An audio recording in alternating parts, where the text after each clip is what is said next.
Lorsqu'on parle l'art brut qui suscite un engouement de plus en plus important, eh bien on parle souvent de dessin, de peinture, de sculpture, mais là, eh bien on va parler d'écrits d'art brut, des écrits qui sont troublants parce qu'on découvre une poésie sauvage, ce sont des lettres d'amour, des lettres de rage, ce sont des formules magiques, des grimoires, des manuscrits, des mots griffonnés à la hâte, dans une sorte de nécessité intérieure absolument extraordinaire. On a par exemple Wölfli, qui lui, interné dans un hôpital psychiatrique près de Berne, en Suisse alémanique, eh bien, invente une histoire de vie, sa biographie, une sorte de biographie fictive, autobiographie fictive, où il traverse des pays absolument extraordinaires, et puis l'écriture dans son œuvre, eh bien, elle joue un rôle dominant.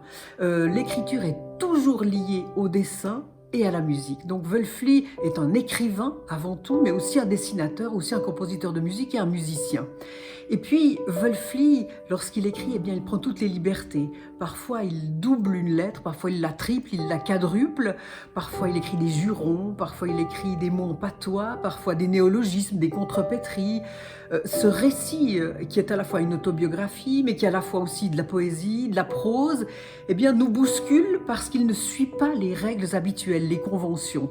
Et puis, Wölfli, c'est le roi de la démesure. Il y a toujours énormément de chiffres qui ne sont pas des 1000 ou des 2000, mais c'est toujours des milliards, de milliers, de milliards, de millions. Le chiffre Zorn, c'est le chiffre le plus haut et ça signifie colère.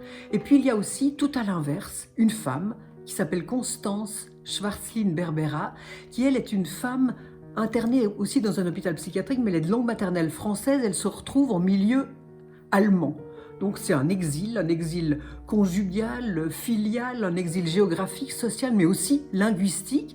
Donc elle va se replier sur elle-même, elle va commencer à écrire. Et d'abord, elle se consacre à des recettes de cuisine où elle multiplie les blancs d'œufs battus en neige qu'elle doit bien aimer. Et puis ensuite, au fur et à mesure qu'elle écrit ces recettes de cuisine d'une écriture très ronde, elle prend distance. Et puis, plus elle prend distance aussi par rapport au contenu. Elle commence à se détacher de ses recettes de cuisine. Elle va écrire un journal intime, personnel, absolument troublant, où elle parle d'elle. C'est un journal aussi de philosophie. Et l'écriture, par la même occasion, prend un essor absolument extraordinaire. Parfois, des lettres sont démesurées, un mot prend toute la page, parfois sur toute la page on lit horrible ou on lit folie. Et puis elle joue avec le papier qu'elle a récupéré, sur lequel elle travaille. C'est un papier de médiocre qualité, transparent, et puis qui est imprimé alors au verso. Donc elle joue par des effets de transparence. Il y a une inventivité troublante. Et puis, un autre auteur d'art brut, qui est Fernando Nanetti, un auteur d'art brut italien, qui a été interné dans un hôpital psychiatrique à Volterra, en Toscane. Lui, eh bien, il profite chaque jour de la sortie d'une heure, d'une seule heure. Les autres patients, les autres prisonniers, eux, dans la cour, eh bien, soit ils jouent aux cartes, ils jouent aux boules, ils fument des cigarettes, ils discutent, ou alors peut-être que parfois, eh bien, ils s'entreprennent, ils se bataillent. Lui, il choisit le silence. Il ne parle plus, il ne s'adresse à personne, et puis il va prendre la petite pointe de son gilet, de la martingale, il va utiliser l'ardillon, ce qu'on appelle l'ardillon, c'est une petite pointe métallique, et il va graver dans le mur. Il commence par impaginare il muro, c'est-à-dire qu'il va empaginer le mur. Il va créer d'abord une page, un rectangle, qui deviendra la page dans laquelle il va écrire son journal intime dans la pierre, une écriture qui n'est plus volubile, qui n'est plus vocale, mais une écriture qui est fixée dans la pierre, dans le monument, une écriture monumentée.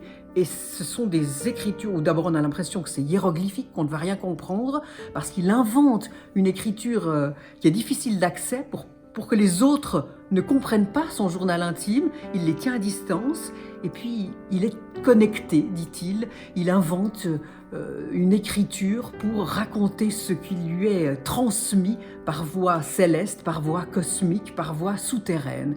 Bref, ces créations d'art brut scripturaires sont utopiques, absolument extraordinaires. C'est une poésie sauvage, et c'est un peu comme une eau qui coule et qui sourd.